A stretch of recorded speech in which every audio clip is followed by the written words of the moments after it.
Hi friends, నేను మీ సనీని. Welcome back to my YouTube channel Kiraak informations. ఈరోజు పిఎం విద్యాలక్ష్మి పథకం గురించి చెప్పడానికి ముందుకు వచ్చాను. మీకు క్లియర్గా 1 by 1 చెప్తాను.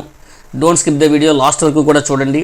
అప్పుడే ఈ స్కీమ్ గురించి మీకు క్లియర్గా అర్థమవుతుంది. ముందుగా ఈ పిఎం విద్యాలక్ష్మి స్కీమ్ బెనిఫిట్స్ చెప్తాను. ఆఫ్టర్ దట్ మీరు తర్వాత పిఎం విద్యాలక్ష్మి పథకానికి ఏ విధంగా అప్లై చేయాలో కూడా చెప్తాను. ఈ ప్రధానమంత్రి విద్యాలక్ష్మి పథకం యొక్క స్కీమ్ బెనిఫిట్స్ ఏంటంటే, ఫస్ట్ వన్ ఏంటంటే, ఎలాంటి తాకట్టు హామీ లేకుండా ఈ స్కీమ్ కింద మీరు విద్యా రుణాలు పొందొచ్చు.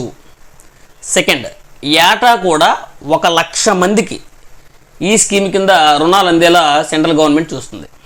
అండ్ థర్డ్ వన్, కుటుంబ వార్షిక ఆదాయము 8 లక్షల లోపు ఉన్న వారికి 10 లక్షల వరకు కూడా విద్యా రుణాలు పొందొచ్చు.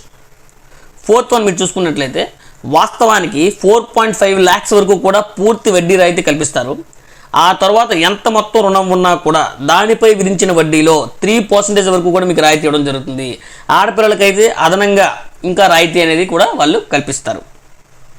ఫిఫ్త్ వన్, మంచి ప్రతిభ ఉన్నప్పటికీ ఆర్థిక ఇబ్బందుల కారణంగా ఉన్నత విద్యకు దూరమవుతున్న విద్యార్థులకు ఈ పిఎం విద్యాలక్ష్మి పథకం అనేది చాలా బాగా అనేది ఉపయోగపడుతుంది. ఇంకోటి మనం చూసుకున్నట్లయితే, ఉన్నత విద్యాశాఖ ప్రతి సంవత్సరం కూడా అత్యంత నాణ్యమైనటువంటి విద్యాసంస్థల జాబితాను సిద్ధం చేస్తూ ఉంటుంది. ఏదైతే టాప్ 100 ర్యాంక్స్లో ఇన్స్టిట్యూట్లలో ఎవరైతే ప్రవేశాలు పొందుతారో వాళ్ళకి ఈ స్కీమ్ కింద విద్యా రుణాలు పొందొచ్చు. 100% విద్యా రుణాలు వాళ్ళు పొందొచ్చు. Inter, degree, PG, medicine, PG diploma, IIT, IIM, management, vocational course వీటన్నిటికీ కూడా ఈ విద్యాలక్ష్మి పథకం కింద విద్యా రుణాలు పొందవచ్చు.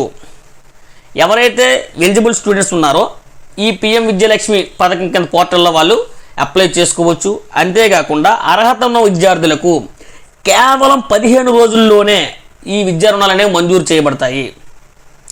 ఒకవేళ రుణాలు తీర్చలేక డిఫాల్ట్ అయితే 75% వరకు క్రెడిట్ గ్యారంటీ కూడా అందించడం జరుగుతుంది.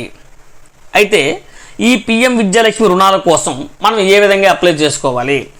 ఫస్ట్ వన్ ఏంటంటే, ముందుగా మీరు చేయాల్సింది ఏంటంటే, పిఎం విద్యాలక్ష్మి పోర్టల్ని మీరు ముందుగా ఓపెన్ చేయాలి. ఆ తర్వాత మీ phone number, email ID enter చేసి రిజిస్టర్ చేసుకోవాలి. నెక్స్ట్ వన్, అందులో మీరు ఎడ్యుకేషన్ లోన్ ఫామ్ ఓపెన్ చేసి మీ పర్సనల్ డీటెయిల్స్, మీ క్వాలిఫికేషన్ డీటెయిల్స్, మీ ర్యాంక్ డీటెయిల్స్ అన్నీ కూడా నమోదు చేయాలి. ఆ తర్వాత అందుబాటులో ఉన్నటువంటి రుణ పథకాలు, వాటిని అందించే బ్యాంకుల వివరాలు కూడా మనం చూడాలి. నెక్స్ట్, మీకు అనువైనటువంటి ఏదైతే మీకు రుణ పథకం ఇది నాకు ఇష్టపడుతుందంటే ఆ రుణ పథకాన్ని ఎంచుకొని ఆ బ్యాంకు ఎంచుకోవాలి. గరిష్టంగా మీరు మ్యాక్సిమం ఒకేసారి 3 బ్యాంకులు ఎంచుకునే అవకాశం ఉంటుంది. ఆ తర్వాత బ్యాంకులు మీ అప్లికేషన్ అంతటిని పరిశీలించిన తర్వాత మీకు అన్ని అర్హతలు ఉంటే వితిన్ 15 daysలో మీ అకౌంట్స్లో డబ్బులు అనేది జమ అవుతాయి. సో ఈ డబ్బుల్ని మీరు ఇంకో చెప్పాలంటే, క్లియర్గా చెప్పాలి అంటే, ఈ రుణాలని మీరు ఈఎంఐ పద్ధతిలో చెల్లించవచ్చు, లేదా మ్యారిటోరియం పద్ధతిలో చెల్లించవచ్చు. అంటే మీకు జాబ్ వచ్చిన తర్వాత ఈ పేమెంట్స్ అనేవి కూడా చేయొచ్చు. ఇది చాలా ఇంపార్టెంట్. సో ఒకవేళ ఇన్ కేసు ఈ 15 రోజుల్లో మీకు రుణం అనేది మంజూరు చేయదనుకో, మీకు ఈమెయిల్ కూడా రావడం జరుగుతుంది. ఎందుకు మీ అప్లికేషన్ రిజెక్ట్ చేయబడుతుందో అది కూడా మీకు ఈజీగా తెలుస్తుంది. సో ఇది విద్యాలక్ష్మి పథకం గురించి మీరు తెలుసుకున్నారు కదా. ఎవరైతే అర్హత ఉండి డబ్బులు లేక ఉన్నత చదువులు చదవలేని వారు ఈ పథకం కింద ఎడ్యుకేషన్ లోన్ పొంది మీ లైఫ్లో మీరు సెటిల్ అవ్వచ్చు.